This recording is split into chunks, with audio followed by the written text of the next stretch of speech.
মুমিনের জীবন অত্যন্ত দামি। কারণ আমরা দেখি মানুষ যার কাছে যেটার গুরুত্ব বেশি সেটাকে মানুষ অনেক দাম দেয়। মুমিনের জীবন অনেক দামি, এজন্য মুমিনের এই দামি জীবন ব্যয় করেই আল্লাহ রাব্বুল আলামিনের প্রিয় হওয়া যায়। মুমিনের এই জীবনের মাধ্যমে কেউ জান্নাত ক্রয় করে, কেউ জান্নাতের স্থায়ী ঠিকানা নিজের জন্য বেছে নেয়। আর জীবনের সময়গুলো খুব সংক্ষিপ্ত, এজন্য প্রকৃত বুদ্ধিমান যারা, তারা এই সময়গুলোকে আখিরাতের জন্য সুযোগ খোঁজে, আখিরাতের জন্য বিভিন্ন অফার খোঁজে। বিভিন্ন কোম্পানি যেরকম বিভিন্ন অফার দেয়, আল্লাহ রাব্বুল আলামিনও ঈমানওয়ালাদেরকে জান্নাতমুখী করার জন্য মাঝে মাঝে অনেক অফার দেন। মাহে রমাজান, এটা আল্লাহর পক্ষ থেকে অনেক বড় অফার। অনুরূপভাবে আরেকটা অফার নিয়ে আজকে আল্লাহ রাব্বুল আলামিন যদি তৌফিক দান করেন আলোচনা করব। মুমিনের জীবনের অনেক বড় অফার হচ্ছে, হাদিসের মধ্যে আসছে, আশিতা ও রবিউল মুমিন, শীতকাল, এটাও মুমিনের জীবনের অনেক বড় অফার। যার কারণে একটি হাদিসে বর্ণিত আছে, হাদিসটি যদিও হাসান লিগাইরিহির মাধ্যমেও দলিল পেশ করা যায়। হাদিসের মধ্যে আসছে, নবীজি বলেছেন, আশিতা ও রবিউল মুমিন, শীতকাল হচ্ছে মুমিনের জন্য বসন্তকাল। বসন্তকালে মানুষ নিজের ভ্রমণ এবং নিজের জন্য একটু স্বাচ্ছন্দ্যময় এবং সুন্দর মুহূর্তগুলো মানুষ বেঁচে রাখে। তো শীতকাল হচ্ছে ঈমানওয়ালার বসন্তকাল। এই শীতকালগুলি কাজে লাগিয়ে একজন পরকালের লাইনে অনেক এগিয়ে যেতে পারে। এজন্য আজকে আমরা আল্লাহ রাব্বুল আলামিন যদি তৌফিক দান করেন, আল্লাহর পক্ষ থেকে মুমিনের জীবনের বিশেষ অফার, এই শীতকাল নিয়ে আমরা কিছু আলোচনা করব। আমরা প্রত্যেকে চাই আমাদের জীবনটা সুন্দর হোক, আমরা পরকালের এই অফারগুলো নিজেদের জীবনে গ্রহণ করি। যতদিন সুযোগ আছে, যতদিন সময় আছে, যতদিন সুস্থতা আছে, এমনটাও হতে পারে আগামী বছর আমি নাও পেতে পারি, আবার এমনটাও তো হতে পারে আগামী বছর হয়তো পেলাম, কিন্তু এখনের মতো এরকম সুস্থ নাও তো থাকতে পারে। কারণ দিন যত যায় ততই তো পরকালের সময়টা এগিয়ে আসে, শরীর দুর্বল হয়, শরীরের বিভিন্ন অঙ্গ প্রত্যঙ্গ মানুষকে পরকালের মৃত্যুর কথা স্মরণ করায়। যদিও সে স্মরণ হয় না, যদিও সে সতর্ক হয় না। এক একটা চুল যে পাকে, হাদিসে আসছে, এই চুল যখন সাদা হয়, এই সাদা হওয়াটা মানুষকে পরকাল স্মরণ করায়। দাঁত যে পড়ে গেল, এই দাঁত পড়ে যাওয়াটাও মানুষকে পরকাল স্মরণ করায়, যে আমি তোমার জীবনের একটা, শরীরের একটা অংশ ছিলাম, দেখো আমিও কিন্তু তোমাকে ছেড়ে চলে যাচ্ছি, তুমিও একদিন এই দুনিয়া ছেড়ে চলে যাবে। আল্লাহ রাব্বুল আলামিন আমাদের সকলকে জীবনের এই সমস্ত অফারগুলো বেছে বেছে সেগুলোকে গ্রহণ করার তৌফিক দান করুন। আমরা বিভিন্ন দিন স্মরণ রাখি, যেগুলো মুমিনের জন্য স্মরণ রাখার বিষয় না। 31st নাইট, এটাকে খুব স্মরণ রাখা হয়, এবং কারো জন্মদিন সেটাকে স্মরণ রাখে। বিভিন্ন দিনগুলোকে মানুষ স্মরণ রাখে। তো ঈমানওয়ালা সে স্মরণ রাখবে ওই দিনগুলি, ওই মুহূর্তগুলো, যে মুহূর্তগুলোর মাধ্যমে সে আল্লাহ পাকের নিকটবর্তী হতে পারবে, আল্লাহর নৈকট্য অর্জন করতে পারবে। আল্লাহ রাব্বুল আলামিন আমাদের সকলকে পরকালের এই সময়গুলো, এই নেকির এই অফারগুলো, ইবাদতের এই মৌসুমগুলো স্মরণ রেখে নিজেদের জীবনকে এভাবে সাজানোর তৌফিক দান করেন। হাদিসের মধ্যে আসছে, রাসূল সাল্লাল্লাহু আলাইহি ওয়াসাল্লাম একবার বের হলেন শীতের মৌসুমে। শীতের মৌসুমে যখন বের হলেন, হঠাৎ দেখে যে একটা গাছ থেকে পাতা ঝরছে। আমরাও দেখি এখন গাছ থেকে পাতা ঝরবে, আস্তে আস্তে শীতকাল শুরু হচ্ছে। তো একটা সময় দেখা যায় যে গাছে কোনো পাতা থাকে না, সব ঝরে যায়, আবার নতুন পাতা জন্মায়। নবীজি দেখলেন যে একটা গাছ থেকে পাতা ঝরে গিয়েছে। তখন নবীজি ওই গাছটাকে আবার একটু হাত রাখলেন, একটু নাড়া দিলেন। হাদিসের বর্ণনাকারী হযরত আবু যর গিফারী রাদিয়াল্লাহু তাআলা আনহু, উনি বর্ণনা করেন যে দেখলাম যে নবীজি যখন গাছটা ধরলেন, একটু ঝাঁকি দিলেন, গাছ থেকে আরো পাতা ঝরা শুরু হলো। তখন নবীজি বললেন, আবু যর, তুমি দেখছো গাছটা থেকে কিভাবে পাতা ঝরে যাচ্ছে? এই কথা তো বাহ্যিক কথা। নবীজি এর মাধ্যমে আরেকটা জিনিস বোঝাতে চাচ্ছেন। নবীজি বলছেন, অনুরূপ ভাবে কোন ঈমানওয়ালা মুমিন সে যখন সুন্দরভাবে ওযু করে, এরপরে সে যখন খুশু একদম একাগ্রতার সাথে আল্লাহ পাকের আনুগত্যের সাথে 5 ওয়াক্ত নামাজ আদায় করে, তার জীবন থেকেও এরকম গুনাহগুলি ঝরে পড়ে যায়, তার জীবনটাও একদম ফ্রেশ পরিচ্ছন্ন হয়ে যায়। আজকে আমরা দেখলাম ভূমিকম্প হলো। একটু কল্পনা করার না, যে যদি এরকম কোন হতভাগা ব্যক্তি থেকে থাকে, আমরা আশা করব এরকম কেউ না থাকুক যে আজকে ফজরের নামাজ পড়ে নাই। এরকম হতভাগা ব্যক্তি যদি থেকে থাকে, তুমি সতর্ক হয়ে যাও, তোমার মৃত্যু এভাবেই একদিন আসবে। তোমার শেষ দিন নামাজ বেনামাজি অবস্থায় যাবে। মুসনাদে আহমদের হাদিস, নবীজি বলেছেন, কেউ যদি নামাজ না পড়ে কেমন যেন সে কাফের হয়ে গেল, ইমাম আহমদ ইবনে হাম্বল বলেন সে কাফের, তার ঈমান নাই। সতর্ক হওয়ার জন্য। কত মানুষ দেখলাম রাস্তায় বের হয়ে এলো, রাস্তায় বেরিয়ে আসলেই কি মানুষ মৃত্যু থেকে বাঁচতে পারবে? মৃত্যু যার যখন অবধারিত, এক মুহূর্ত এদিক সেদিক হবে না, মৃত্যু হবেই। রাস্তা থেকে বেরিয়ে আসলেই মৃত্যু থেকে বাঁচা যাবে না। হ্যাঁ, ফজরের সময় ঘর থেকে বেরিয়ে মসজিদে আসলে জাহান্নামের আগুন থেকে বাঁচা যাবে। মৃত্যু থেকে ইচ্ছা করলে বাঁচা যায় না, কিন্তু জাহান্নামের আগুন থেকে ইচ্ছা করলে, চেষ্টা করলে বাঁচা যায়। এজন্য এমন যদি কেউ থেকে থাকে যে নামাজ পড়ে না, তার জন্য সতর্কবাণী, বন্ধু তুমি সোজা হয়ে যাও, বন্ধু তুমি ঠিক হয়ে যাও। তোমার জীবনের শেষ দিনটা খুব ভালো হোক, প্রতিটি দিন ভালো হোক, বিশেষ করে একদম শেষ দিন যখন আমার ঈমান নিয়ে চলে যাওয়ার কথা, ঈমান নিয়ে রবের কাছে যাওয়ার কথা, ওই দিনটাই রবের কাছে জান নিয়ে যাওয়ার সময় যদি বলা হয় কেমন হলে তো নামাজ পড়েনি, বেনামাজি, বেঈমান, তখন তোমাকে মুমিনদের জায়গায় ইল্লিনে তোমার জায়গা হবে না, আল্লাহর কয়েদখানা সিজ্জিনে তোমার জায়গা হবে। আল্লাহ আমাদেরকে হিফাজত করুন, গোটা উম্মাহকে আল্লাহ হিফাজত করুন। তো আমরা চেষ্টা করব আমাদের সময়গুলো কাজে লাগানোর জন্য। তো শীতকালের ভিতরে রাসূল সাল্লাল্লাহু আলাইহি ওয়াসাল্লাম প্রথমেই শীতের একটা গাছের পাতা ঝরে যাওয়া, এই দৃশ্য দিয়ে আমাদেরকে বুঝিয়েছেন 5 ওয়াক্ত নামাজের ইহতিমাম করা, গুরুত্বের সাথে 5 ওয়াক্ত নামাজ আদায় করা। হাদিসের মধ্যে আসছে, তোমরা যদি কোনো ব্যক্তিকে দেখো যে সে মসজিদে যাতায়াত করে, মসজিদের সাথে তার সম্পর্ক, মসজিদের মুসল্লিরা তাকে চিনে, তাহলে তুমি তার ঈমানের সাক্ষী দিও। তুমি তাকে বলো যে এই ব্যক্তি ঈমানওয়ালা, তার ঈমানের সাক্ষী দিও। আমাকে দুনিয়ার সবাই চেনে, শুধু মুসল্লিরা চেনে না। তাহলে কিন্তু আমার ব্যাপারে আল্লাহর পক্ষ থেকে ওইরকম কোনো ওয়াদা নেই। এজন্য বন্ধুরা, আসুন আমরা আমাদের জীবনটাকে একটু সাজাই। বছর পর বছর চলে যাচ্ছে, কিছু কিছু আমল এটা জীবনে আঁকড়ে ধরি। আজকের এই দৃশ্য থেকে আমরা একদম দৃঢ় প্রতিজ্ঞাবদ্ধ হই যে আর যাই হোক আমি নামাজ ছাড়বো না। পারবো তো ইনশাআল্লাহ? আল্লাহ রাব্বুল আলামিন আমাদেরকে তৌফিক দান করেন। হাদিসে আসছে, মুনাফিক, আমাকে যদি কেউ বলে এই মুনাফিক, আমার কাছে খারাপ লাগবে না? কত বড় সাহস, আমাকে মুনাফিক বললো, এত বড় সাহস আমাকে মুনাফিক বলে। আরে ভাই, আপনাকে কেউ মুনাফিক বলুক আর না বলুক, নবীজি বলেছেন ফজরের নামাজ যে পড়ে না, আসরের নামাজ, এই দুইটা নামাজ মুনাফিকের কাছে কঠিন। সুতরাং ফজর যদি না পড়েন, কেউ বলুক আর না বলুক, নবী আপনাকে মুনাফিক বলেছেন। আমি বললে তো আপনি ক্ষিপ্ত হয়ে যাবেন, এত বড় সাহস আমাকে মুনাফিক। এখন নবীর পর রাগ হয়ে যাবেন, নবীজির পর রাগ হয়ে যাবেন। নবীজি তো বলেছেন মুনাফিক, ফজর যে পড়ে না সে তো মুনাফিক, নবীজি বলেছেন। এখন আপনি কি করবেন? নবীজির উপর রাগ হয়ে যাবেন? না, রাগ হওয়া না, নিজের উপরে কষ্ট, নিজেকে প্রশ্ন করতে হবে। নবীজির কাছে সুপারিশ আনতে যাব, আমি সুপারিশ আনতে যাব আমি কোনো প্রিয় মানুষের কাছে গেলে। এই জন্য আমি বলি, দুনিয়াটাকে যদি আমরা আখিরাতের চশমা দিয়ে দেখি, অনেক কিছু দুনিয়া থেকে শিখতে পারবো। এক ব্যক্তি একদল করে, তার কাছে আমি কোনো নিজের উদ্দেশ্যের জন্য যাব, উদ্দেশ্য পূরণের জন্য। আমরা দেখেছি বিভিন্ন কোট টোট লাগায়, বিভিন্ন কালারের কোট, যেন দেখে সে পছন্দ করে, এক নজরে দেখেই পছন্দ করে, ও আচ্ছা আমার ওই পছন্দের কালার, পছন্দের এগুলো করে মানুষ গেছে, কারণ আমাকে দেখে যেন সে পছন্দ করে, সেই জন্য বোঝে যে আমি ওনার দল করি। তো আল্লাহ রাব্বুল আলামিনের কাছে আমি আসবো, আল্লাহ রাব্বুল আলামিনের ঘরে আমি আসবো, আমি পরিপাটি হয়ে সুন্দর হয়ে ভালোভাবে রবের ঘরে আসি। আমি যখন আল্লাহর কাছে যাব, আমার জীবনটাকে সুন্দরভাবে 5 ওয়াক্ত নামাজ দিয়ে সাজিয়ে, ওযুর পানি দিয়ে মেকআপ করে রবের কাছে যাব।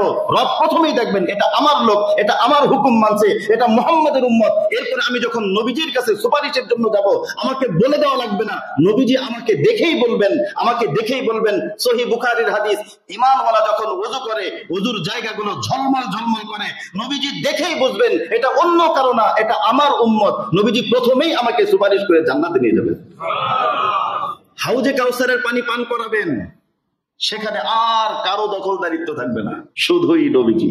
এজন্য আসুন আমরা নবীজির প্রিয় হয়ে যাই। আমরা যখন নবীজির পছন্দনীয় জীবন গড়ে আমরা যখন যেতে পারবো, নবীজি আমাকে দেখার সাথেই যদি বলে এই মুনাফিক, কেমন লাগবে বলেন? একটু কল্পনা করেন, চোখটা বন্ধ করে 2টা মিনিট আমি গেলাম সুপারিশ আনার জন্য, আমাকে দেখার সাথেই এই ফজর পড়েনি মুনাফিক, কেমন লাগবে? শোনার সাথে কেমন লাগবে? আরে কি বলে, আমি তো যাচ্ছি একটা উদ্দেশ্য নিয়ে, আমি তো শুধু সাক্ষাতে যাইনি, আমি তো নবীজির কাছে একটা উদ্দেশ্য নিয়ে যাচ্ছি। একটু কল্পনা করে, আমি কোনো স্যারের কাছে কোনো একটা কাগজ সাইন করানোর জন্য যাব, সুপারিশের জন্য যাব, দেখার সাথেই যদি আমাকে বলে মুনাফিক, তাহলে উনি আর কি করবে? উনি কাগজ সাইন করবে? উনি তো প্রথম দেখাতেই আমাকে বলছেন মুনাফিক, তাহলে কেমন? আমাকে যদি আমি হচ্ছে যাচ্ছি শুধু সাক্ষাতে না, আমি যাচ্ছি আমার কিছু উদ্দেশ্য নিয়ে, নবীজি যেন আমাকে সুপারিশ করেন, নবীজি যেন আমাকে হাউজে গোসান পান করেন, কিন্তু দেখার সাথেই যদি এই যে মুনাফিক, এই লোকগুলো নামাজ পড়ে না, কেমন লাগবে? এজন্য আসুন, যা হওয়ার হয়ে গেছে, আজকের থেকে আমরা দৃঢ় প্রতিজ্ঞা করি। এই যে লম্বা রাত, এই সময়টা তো আমি কয়েকটা হাদিস বলবো, আমাদের আকাবির এবং আসলাফগণ এই শীতের রাত্রে কি করতেন, কিন্তু কিছু করার না করা সেটা তো পরের কথা। ফজরটাই যদি না হয়, এত লম্বা রাত পাওয়ার পরেও যদি ফজরটাই না হয়, সত্য সত্য আমার মতো হতভাগা আর কেউ থাকবে না। আল্লাহ আমাদের সকলকে হিফাজত করেন। শীতকালের ব্যাপারে হাদিসে এসেছে, সহিহ বুখারীর হাদিস, রাসূল সাল্লাল্লাহু আলাইহি ওয়াসাল্লাম বলেছেন, ইশতাকাতিন নার ইলা রাব্বিহা, জাহান্নাম আল্লাহ রাব্বুল আলামিনের কাছে আবেদন করলো যে আল্লাহ, আমার ভিতরে গরমের তীব্রতা এবং শীতের তীব্রতা দুইটাই আছে।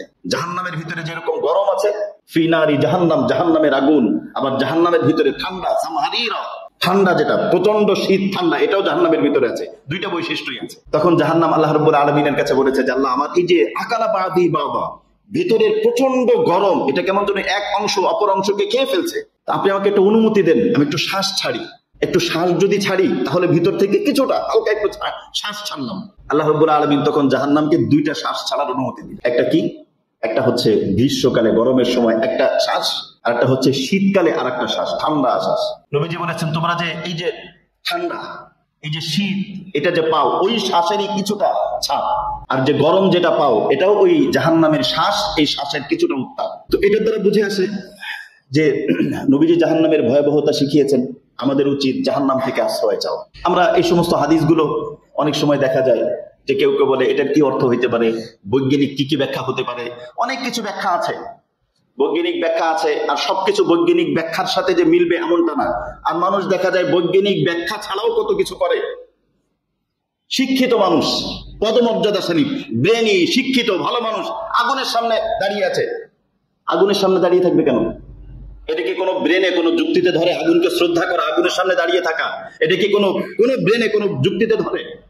মানুষ করছে, সেখানে তো প্রশ্ন হয় না, প্রশ্ন সেখানে করা উচিত। এগুলো শিরকি, আগুনকে শ্রদ্ধা জানানো, এটা সম্পূর্ণ শিরকি। কোন মুসলমান যে নাকি আল্লাহকে বিশ্বাস করে, যে নাকি পরকালকে বিশ্বাস করে, সে কখনো আগুনের সামনে শ্রদ্ধা জানাতে পারে না, অসম্ভব, এটা হতেই পারে না।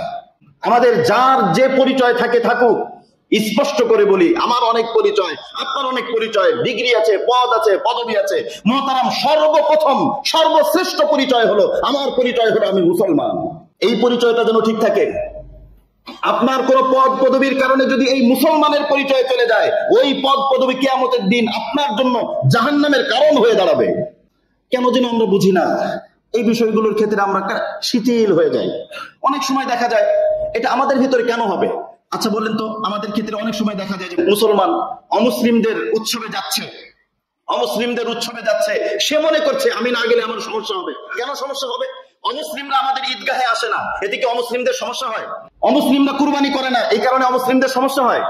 তো ঈদগাহে না আসলে, সবে বেড়াতে অমুসলিম আসে না, তাতে অমুসলিমের সমস্যা নাই, অমুসলিম ঠিকঠাক মতো আছে। সবে কদরে আসে না, তাতে সমস্যা নাই। তারাবিতে আসে না, তাতে সমস্যা নাই। অমুসলিমরা জুমার নামাজে আসে না, তাতে সমস্যা নাই।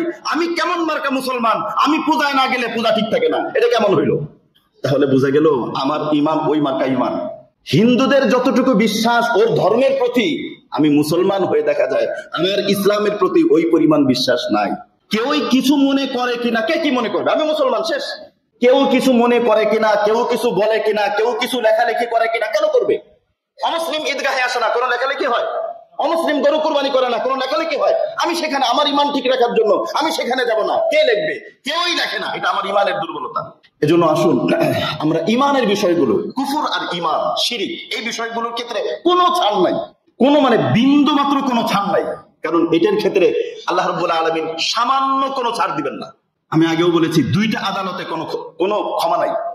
হাসরের ময়দানে তিনটা আদালত হবে, তার মধ্যে একটা আদালত হলো এমন আদালত, যেই আদালতে সুপারিশ যদি কেউ করে তাহলে তার খবর আছে। বাংলাদেশের কেউ যদি রাষ্ট্রদ্রোহী মামলায় জড়ায়, ওই মামলায় সুপারিশ করলে ওই ব্যক্তির খবর আছে। আপনি কেন সুপারিশ করলেন? আপনি কি রাষ্ট্রদ্রোহীদের সাথে পরিচয় আছে নাকি? রাষ্ট্রদ্রোহী মামলায় কেউ জড়াইলে, ওই মামলায় কেউ সুপারিশ করলে তারও খবর আছে। কুফর আর শিরিকের মামলা হলো এরকম, যেই মামলায় হযরত নূহ আল্লাহর কাছে একটু বলতে গেছিলেন, একটু সুপারিশ করতে গেছিলেন যে আল্লাহ আমার ছেলে, শুধু এতটুকু বলতে গেছিলেন, আল্লাহ আমার ছেলে। আল্লাহ রাব্বুল আলামিন সাথে সাথে বলেন, ইয়া নূহ, এই নূহ চুপ করো, ইন্নাহু লাইসা মিন আহলিক, আমাকে যে মানে না সে তোমার ছেলে হয় কেমনে? স্পষ্ট করে বলছেন যে আমাকে মানে না সে তোমার ছেলে হয় কেমনে? ইন্নাহু আমালুন গায়রু সালিহ, তার আমল ভালো না, সে আমাকে মানে না। সুতরাং কুফর আর শিরিক এই মামলায় কিয়ামতের দিন সুপারিশ তো হবেই না, কেউই সুপারিশ করবে না। কাজেই আমি এই মামলায় যেন না জড়াই। মহতারাম, প্রত্যেকের কাছে ইবাদত যা করতে পারি না করতে পারি, এই মামলায় জড়াইলে শেষ। আরেকটা হচ্ছে মানুষের হক নষ্টের মামলা। এই মামলায় আল্লাহ বলবেন এটা আমি জানি না, এটা যার কাছে নষ্ট করছো তার কাছ থেকে মাপ নিয়ে এসো। আরেকটা হচ্ছে আল্লাহ পাকের হক, যেটা নামাজ, রোজা, হজ, যাকাত, ইবাদত, এইগুলো আল্লাহ পাকের কাছে আল্লাহ রাব্বুল আলামিন কাউকে ইচ্ছা করলে মাফও করে দিতে পারেন, ইচ্ছা করলে শাস্তিও দিতে পারেন, এটা আল্লাহর বিষয়। এজন্য খবরদার, কুফর আর শিরিকের ক্ষেত্রে কোনো অবস্থাতে কোনো আমাদের বিন্দু মাত্র আমরা যেন জড়িয়ে না যাই। আল্লাহ রাব্বুল আলামিন আমাদেরকে হিফাজত করেন। শীতকালের প্রথম কথা যেটা বললাম, আল্লাহ রাব্বুল আলামিন শীতকাল এবং গরমকাল স্মরণ করিয়ে আমাদেরকে জাহান্নাম মনে করিয়ে দিয়েছেন। আমরা শীতকাল আসলে আল্লাহ রাব্বুল আলামিনের কাছে, গরমকালেও আল্লাহ রাব্বুল আলামিনের কাছে জাহান্নাম থেকে মুক্তি চাইব। দ্বিতীয় বিষয় হচ্ছে শীতকালের সহজ একটা আমল, তা হচ্ছে শীতকালে রোজা রাখা। হযরতে আমির ইবনে মাসউদ রাদিয়াল্লাহু তাআলা আনহু বর্ণনা করেন, নবীজি বলেছেন, আল গনিমাতুল বারিদাতু আস-সাওমু ফিশ শিতা। আল্লাহর পক্ষ থেকে একটা গনিমত, সেটা হলো শীতকালে রোজা রাখা। শীতকাল উপলক্ষে আলাদা রোজা, এমনটা না যে বৃহস্পতি সোমবার রোজা রাখি, এটা তো এমনি সব সময়ের সাথে, মাসের 3 দিন রোজা সব মাসের সাথে, কিন্তু স্পেশালি শীতকাল উপলক্ষে একটু বেশি রোজা রাখা, এটা অনেকে রাখে না, যে শুধু শীতকাল উপলক্ষে আমি রোজা রাখলাম, এটাও কিন্তু একটা সুন্নাহ। সাহাবায়ে কেরাম এটাও যে শীতকালে একটু রোজা রাখতেন।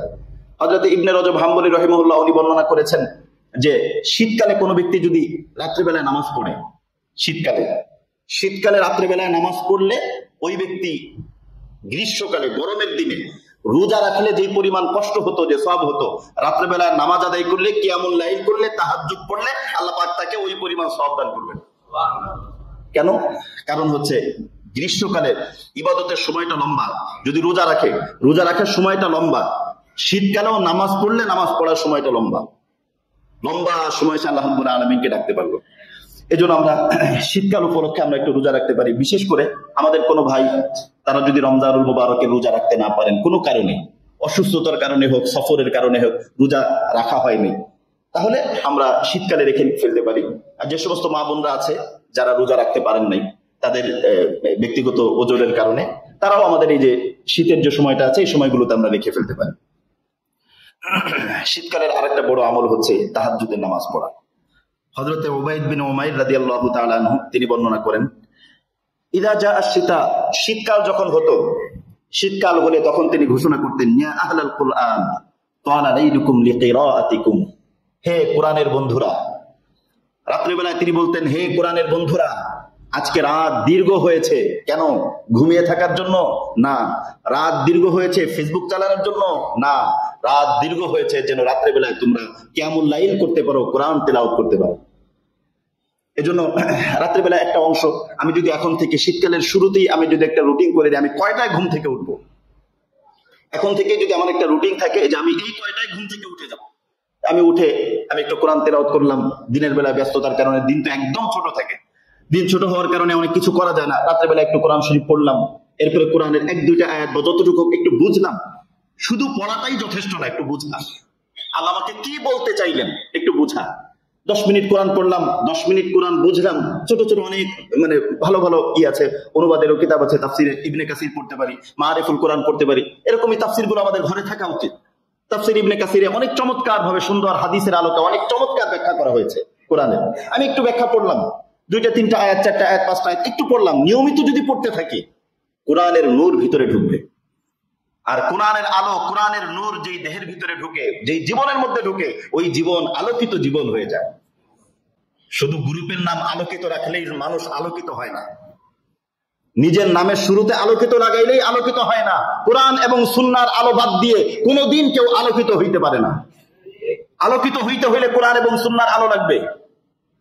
আলোকিত কিন্তু কেউ নামাজ পড়ে না, রোজা রাখে না, আল্লাহর হুকুম মানে না, শরিয়া মানে না, কিসের আলোকিত? এটা তো অন্ধকারে ভরা। আলোকিত হইতে হলে কোরআন এবং সুন্নাহর আলো লাগবে। নিজের ব্রেনের আলো দিয়ে কোনোদিন কেউ আলোকিত হয় না। ব্রেনের আলো দিয়ে আলোকিত হইলে, আবু জেহেলের নাম ছিল আবুল হেকাম, অনেক জ্ঞানী মানুষ। কয়েকজন বুদ্ধিমান ব্রেনি মানুষ একত্রিত হইলেই সেটা আলোকিত না। আলোকিত সে কোরআন এবং সুন্নাহর জ্ঞান যার মধ্যে আছে, কোরআন এবং সুন্নাহ মানে যে আলোকিত সে। আল্লাহ রাব্বুল আলামিন আমাদেরকে বোঝার তৌফিক দান করেন। এজন্য আমরা যদি পারি এখন থেকেই শীতকালের শুরুতেই একটু রুলস করলাম, আমাদের রুটিন করলাম যে আমরা কিয়ামুল লাইলের ইহতিমাম করব। হাদিসের মধ্যে আসছে, অনেক হাদিস আসছে, কোরআনের আয়াতের মধ্যে আল্লাহ রাব্বুল আলামিন বলেছেন আল্লাহর প্রিয় বান্দাদের কানু কলিলাম মিনাল লাইলি মা ইয়াহজাউন। আল্লাহ রাব্বুল আলামিন বলেছেন আমার প্রিয় কিছু মানুষ আছে যারা রাত্রে বেলা একটু কম ঘুমায় এবং তারা কি করে, ওয়াবিল আসহারি হুম ইস্তাগফিরুন, শেষ রাত্রে তারা আমার কাছে মাফ চায়, শেষ রাত্রে তারা আমার কাছে ক্ষমা চায়। হাদিসের মধ্যে আসছে, হযরতে আব্দুল্লাহ ইবনে মাসউদ রাদিয়াল্লাহু তাআলা আনহু বর্ণনা করেন, ক্বালা রাসূলুল্লাহ সাল্লাল্লাহু আলাইহি ওয়াসাল্লাম, নবীজি বলেছেন, চমৎকার একটা হাদিস, আজিবা রব্বুনা মিন রাজুলাইন। আর অপর বর্ণনা আসছে যহিকা রব্বুনা মিন রাজুলাইন, আল্লাহ রাব্বুল আলামিন দুইজন ব্যক্তির উপরে আশ্চর্যান্বিত হয়ে, দুইজন ব্যক্তির আমল দেখে আল্লাহ পাক মুগ্ধ হয়ে আল্লাহ পাক হেসে দেন। মানে কিছু অনেক সময় দেখা যায় যে আমরা আমাদের বাচ্চাদের কিছু জিনিস ভালো লাগলে বাবা মা একটু মিটি মিটি হাসে, মানে এটা আনন্দের হাসি, ভালো লাগছে, পছন্দের হাসি। তো আল্লাহ রাব্বুল আলামিন এই দুই ব্যক্তির কাজ দেখে আল্লাহ রাব্বুল আলামিন মুগ্ধ হয়ে আল্লাহ রাব্বুল আলামিন হেসে দেন। দুইজন ব্যক্তির, একজন ব্যক্তিকে হাদিসে আসছে, মুসনাদ আহমদের হাদিস, রাজুলুন সারা মিন ওয়াতাইহি ওয়া লিহাফিহি ফি লাইলাতিন বারিদাতিন। নবীজি বলেছেন এক ব্যক্তি হচ্ছে সে যে নাকি প্রচন্ড শীতের রাত্রে, যখন শীতকাল চলে, এই শীতের রাত্রে সে যখন ঘুম থেকে উঠে যায়, শীতের রাত্রে ঘুম থেকে উঠলো এবং বিছানা থেকেও পৃথক হয়ে গেল। পৃথক হওয়ার পরে এরপরে সে সুন্দরভাবে ওযু করলো, এরপরে নামাজে দাঁড়িয়ে গেল। আল্লাহ রাব্বুল আলামিনের কাছে এই দৃশ্যটা চমৎকার ভালো লাগে।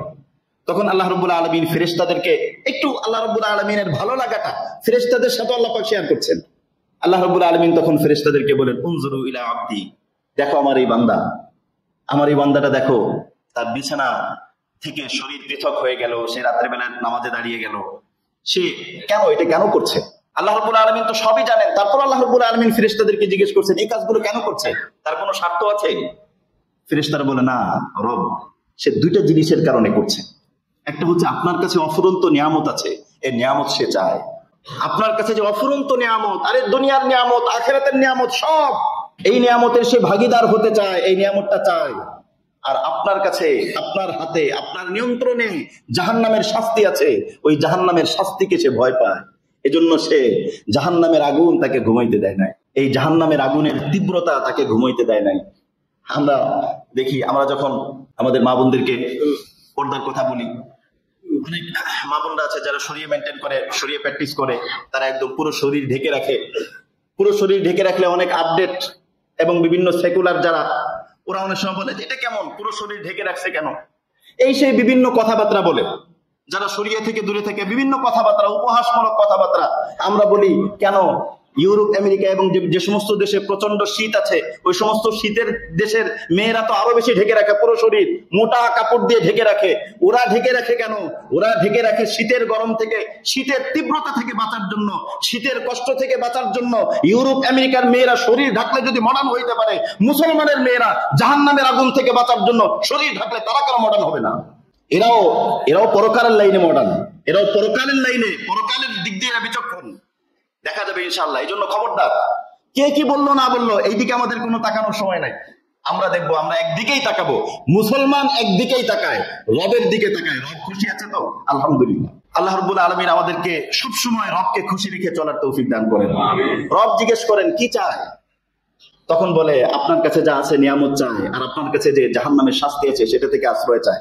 আল্লাহ রাব্বুল আলামিন তখন বলেন আমি তোমাদেরকে সাক্ষী রেখে বলছি, তোমরা সাক্ষী থেকো, সে আমার কাছে যা যা চায় আমি তাকে সব দান করলাম। আর সে যে জিনিস থেকে আমার কাছে মুক্তি চায়, আমি ওই জিনিস থেকে তাকে, তোমাদেরকে সাক্ষ্য রেখে বলছি, তাকে আমি মুক্তি দিয়ে দিলাম। অপর হাদিসের মধ্যে আসছে মুসনাদ আহমদের আরেকটা হাদিস, ইদা যাহিকাল্লাহু সুবহানাহু ওয়া তাআলা আলা আবদিন ফালা হিসাবা লাহু। মুসনাদ আহমদের আরেকটা হাদিসে আসছে, আল্লাহ রাব্বুল আলামিন যখন কোন দুনিয়াতে কোন বান্দার কোন ইবাদতে আল্লাহ পাক হেসে দেন খুশি হয়ে, ওই বান্দাকে আল্লাহ রাব্বুল আলামিন কিয়ামতের দিন কোনো হিসাব নেবেন না, তাদেরকে বেলা হিসাব জান্নাত দান করবেন। তাহলে আমরাও শেষ রাত্রে এখন থেকে যদি একটু প্রস্তুতি নিই, শেষ রাত্রে উঠতে পারবো না ইনশাআল্লাহ। আল্লাহ রাব্বুল আলামিন আমাদেরকে তৌফিক দান করেন। আরেকটা আমল হচ্ছে শীতের সময় কষ্ট করে হলেও অজু করা। অনেকে দেখা যায় শীতের সময় কষ্টের ভয়ে কেউ কেউ অজু করতে চায় না, এবং ফজরের সময় নামাজ ঘুম ভেঙে গেছে তারপরে শুয়ে থাকে। কেন? অজু করতে কষ্ট হবে এই জন্য শুয়ে থাকে। আবার কেউ কেউ এরকম আছে যে একদম ফজরের অজু দিয়ে একদম ঈশা পর্যন্ত পড়ে এবং খুব কষ্ট করে অজু রাখে। কষ্ট মানে অজু চাপায় রাখে, খুব কষ্ট করে চাপায় রাখে। আমরা বলি যে ভাই, আপনি যখন আপনার স্ত্রীর সাথে সর্বপ্রথম দেখা করতে যাবেন একদম বাসর রাত্রে, আপনি প্রথমে আপনার স্ত্রীর কাছে যাবেন, আপনি কি পেশাব পায়খানার বেগ চাপায় রেখে এরপরে যাবেন যে কোন রকম একটু দেখা করে চলে আসি পরে, এরকম? নাকি ফ্রেশ হয়ে একদম ওযু ইস্তেঞ্জা করে সব ফ্রেশ হয়ে শরীরে সেট মেখে ভালোভাবে যাবেন? কি বলেন? নাকি একদম পেশাবের বেগ চাপায় কোন রকম দাঁড়ায় থেকে একটু দেখা করে এরকম? আপনি আপনার স্ত্রীর সামনে যাবেন, সেও মানুষ, আপনিও মানুষ, সেও আল্লাহর সৃষ্টি, আপনিও আল্লাহর সৃষ্টি। আপনি তার কাছে যাচ্ছেন, আপনি কতটা ফ্রেশ হয়ে আর রবের দরবারে আসছেন, রবের ঘরে আসছেন, আপনি এত চাপাই চোপাই কেন? একটু কষ্ট করে ওযু করেন না? রবের কাছে আসছেন। হাদিসের মধ্যে আসছে এই নামাজ এটা মাকরুহ হয়ে যায়, এই নামাজের মধ্যে মন থাকে না। কারণ নামাজের মধ্যে হলো কোন রকম সালাম ফেরানো শেষ হলে যে চিন্তা করবে। এই ওযু কষ্ট করে এই যে ওযু চাপায় রাখা, এটা শরীয়ত সমর্থন করে না। এক্ষেত্রে হাদিস কি? হাদিসের মধ্যে আসছে হযরতে আব্দুল্লাহ ইবনে আব্বাস রাদিয়াল্লাহু তাআলা আনহু থেকে বর্ণিত, রাসূল সাল্লাল্লাহু আলাইহি ওয়াসাল্লাম বলেছেন, একবার আল্লাহ রাব্বুল আলামিন নবীজিকে বললেন, ইয়া মুহাম্মদ হাল তাদরি ফিমা ইয়াখতাসিমুল মালাউল আলা। মুহাম্মদ, আপনি কি জানেন অনেক গুরুত্বপূর্ণ একটা বিষয়, এতটা গুরুত্বপূর্ণ বিষয় যে বিষয়টা নিয়ে ফেরেশতারা পারস্পরিক আলোচনা করে, এরকম একটা গুরুত্বপূর্ণ বিষয় কি জানেন? তখন নবীজি বললেন যে রব আপনি ভালো জানেন, আমি তো কিছুই জানি না। হাদিসের মধ্যে আসছে, নবীজি বললেন, এই হাদিসের ব্যাখ্যা কি হতে পারে সেটা আমরা পরে আলোচনা করব, বাকি হাদিসের শব্দ আমি বলছি। হাদিসের মধ্যে আসছে, তখন নবীজি বলেন, আমি অনুভব করলাম আল্লাহ রাব্বুল আলামিনের হাতের শীতলতা আমার এই কাঁধে, আমার এই কাঁধের মধ্যে আল্লাহ রাব্বুল আলামিনের হাতের শীতলতা, মানে ঠান্ডা একটা স্পর্শ, একটা ছোঁয়া আমি অনুভব করলাম আমার এই কাঁধে।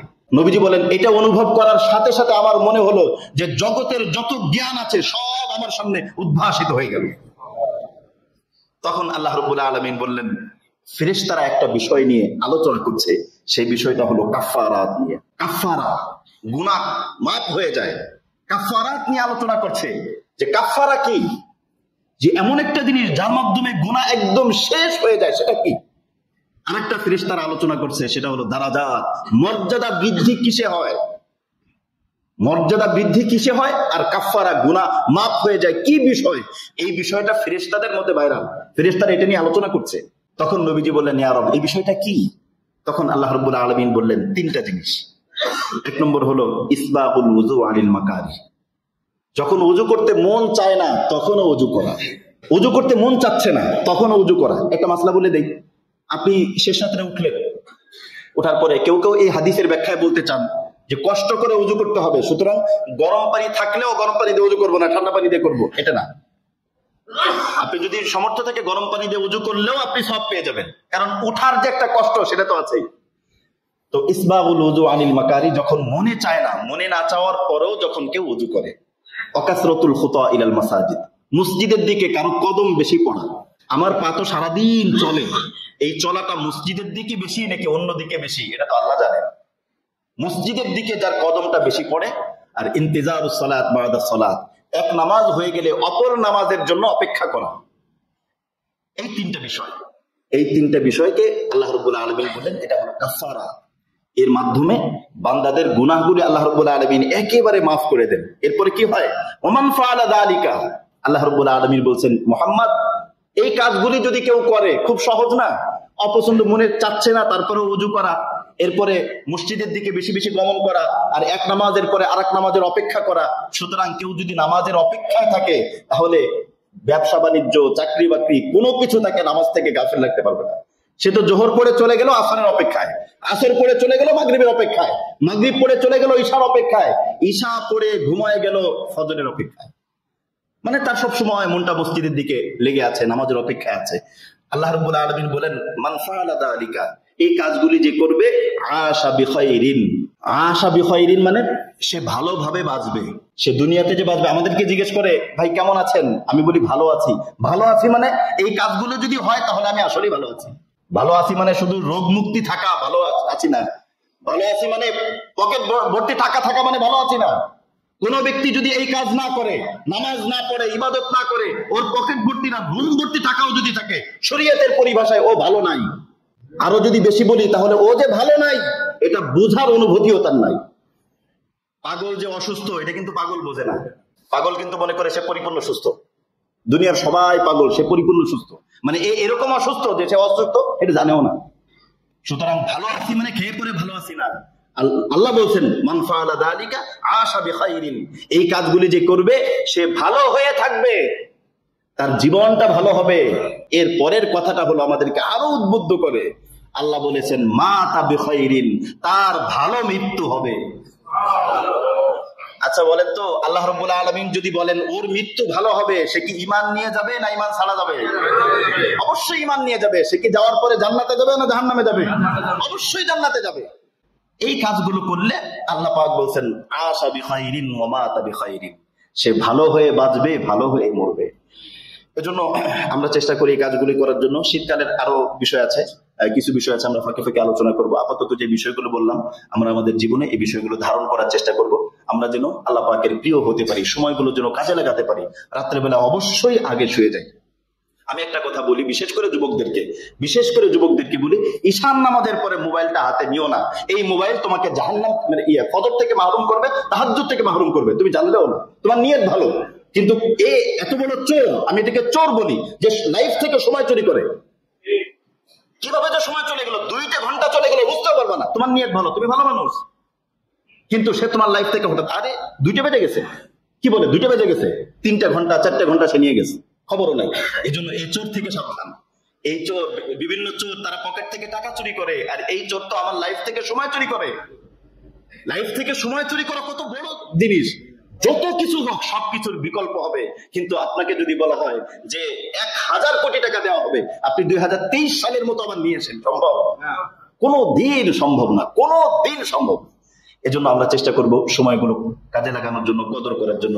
আল্লাহ রাব্বুল আলামিন আমাদের সকলকে যে কথাগুলো বলা হলো এই কথাগুলো আমল করে শীতকালের কদর করে আল্লাহ পাক আমাদের সকলকে আল্লাহর প্রিয় বান্দা হওয়ার তৌফিক দান করেন। আমিন। ওয়া আখিরু দাওয়ানা আলহামদুলিল্লাহ।